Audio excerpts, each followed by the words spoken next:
ये संविधान संशोधन करने का ऐसा खून कांग्रेस के मुंह लग गया कि समय समय पर वो संविधान का शिकार करती रही।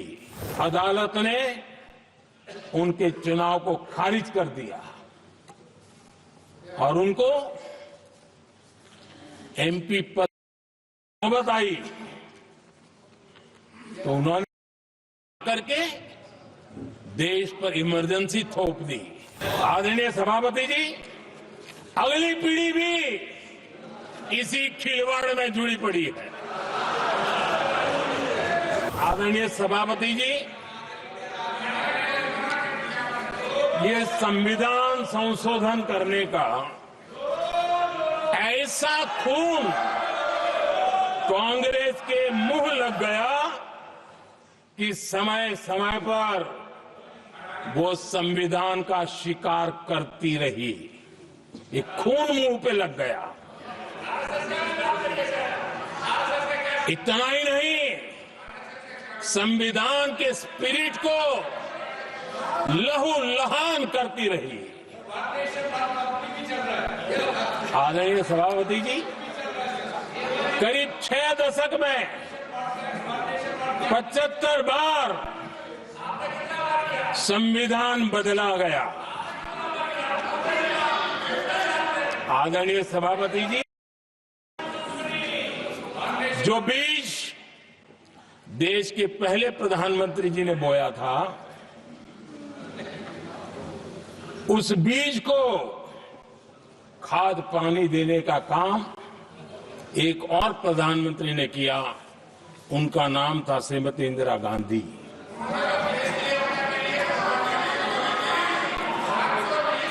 जो पाप पहले प्रधानमंत्री करके गए और जो खून लग गया था 1971 में, सुप्रीम कोर्ट का एक फैसला आया था। उस सुप्रीम कोर्ट के फैसले को संविधान बदल करके पलट दिया गया और 71 में ये संविधान संशोधन किया गया था। और क्या था, उन्होंने हमारे देश की अदालत के पंख काट दिए थे और यहां पर तो किया था कि संसद संविधान के किसी तल में जो मर्जी पड़े वो और अदालत उसकी तरफ देख भी नहीं सकती है। अदालत के सारे अधिकारों को छीन लिया गया था। ये पाप 1971 में उस समय की प्रधानमंत्री श्रीमती इंदिरा गांधी ने किया था।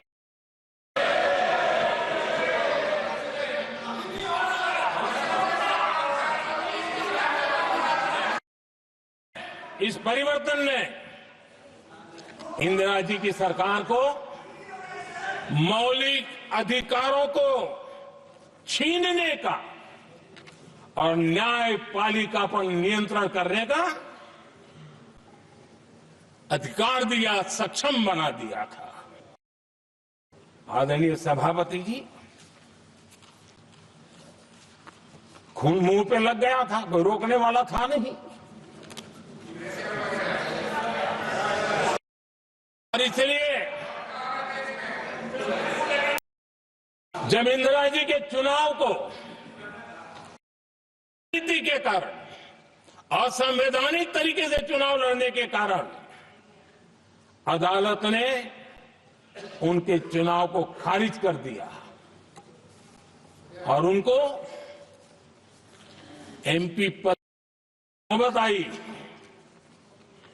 तो उन्होंने करके देश पर इमरजेंसी थोप दी, आपातकाल लगा दिया अपनी कुर्सी बचाने के लिए। और उसके बाद इतना ही नहीं, उन्होंने इमरजेंसी तो लगाई, संविधान का दुरुपयोग तो किया ही किया, भारत के लोकतंत्र का गला तो घोंट ही दिया।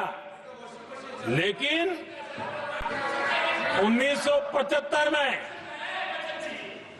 39वां संशोधन किया। उन्होंने क्या किया? राष्ट्रपति, उपराष्ट्रपति, प्रधानमंत्री, अध्यक्ष, इनके चुनाव के खिलाफ कोई कोर्ट में जा ही नहीं, ऐसा उन्होंने, और वो भी रिट्रोस्पेक्टिव किया।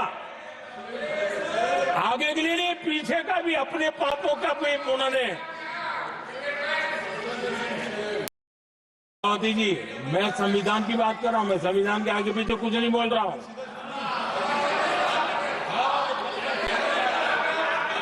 आदरणीय सभापति जी,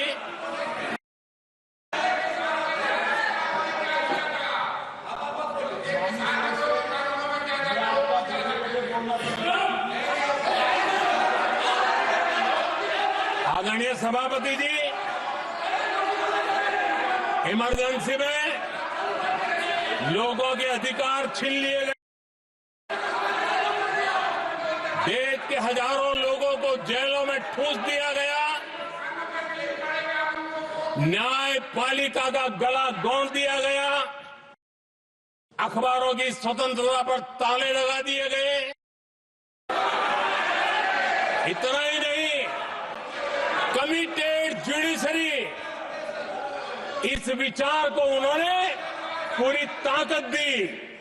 और इतना ही नहीं, जिस जस्टिस एहतार खन्ना ने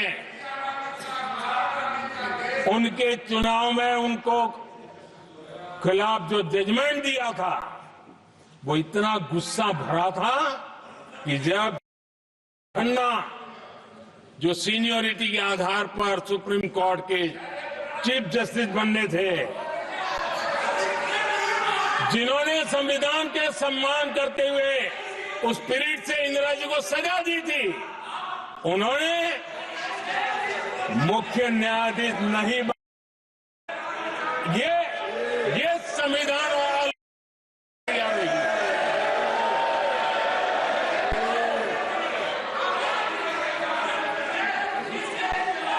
आदरणीय सभापति जी, यहां भी ऐसे कई दल बैठे हैं जिनके मुखिया भी सारे जेल में हुआ करते थे। ये इनकी मजबूरी है कि वहां जाके बैठे हैं, उनको भी जेलों में ठूस दिया गया था। आदरणीय सभापति जी, देश पर जुल्म तांडव चल रहा था, निर्दोष लोगों को जेलों में ठूस दिया जाता था, लाठियां बरताई जाती थी, कई लोग जेलों में मौत के शरण हो गए थे, और एक निर्दयी सरकार संविधान को चूर चूर करती रही थी। आदरणीय सभापति जी, ये परंपरा यहां नहीं रुकी। जो परंपरा नेहरू, जिसको दूसरे प्रधानमंत्री जी इंदिरा जी ने आगे बढ़ाया, क्योंकि खून मुंह पे लग गया था, और इसलिए राजीव गांधी जी प्रधानमंत्री बने। उन्होंने संविधान को एक और गंभीर झटका दे दिया। सबको समानता, सबको न्याय, उस भावना को चोट पहुंचाई। आदरणीय सभापति जी, आपको मालूम है, सुप्रीम कोर्ट ने शाहबानो का जजमेंट दिया था। एक भारत की महिला को न्याय देने का काम संविधान की मर्यादा और स्पिरिट के आधार पर देश की सुप्रीम कोर्ट ने दिया। एक वृद्ध महिला को उसका हक मिला था सुप्रीम कोर्ट से, लेकिन उस समय के प्रधानमंत्री राजीव गांधी ने शाहबानो की तो सुप्रीम कोर्ट की उस भावना को नकार दिया, और उन्होंने वोट बैंक की राजनीति के खातिर संविधान की भावना को बलि चढ़ा दिया और कट्टरपंथियों के सामने सर झुकाने का काम कर दिया। उन्होंने वृद्ध महिला को साथ देने के बजाय उन्होंने कट्टरपंथियों का साथ दिया। संसद में कानून बना करके सुप्रीम कोर्ट के निर्णय को फिर एक बार पलट दिया गया। आदरणीय सभापति जी, बात वहां से नहीं अटकी है। नेहरू जी ने शुरू किया, इंदिरा जी ने आगे बढ़ाया और राजीव जी ने भी उसको ताकत देने का काम किया। क्यों? संविधान के साथ खिलवाड़ करने का लहू उनके मुंह लग गया। आदरणीय सभापति जी, अगली पीढ़ी भी इसी खिलवाड़ में जुड़ी पड़ी है।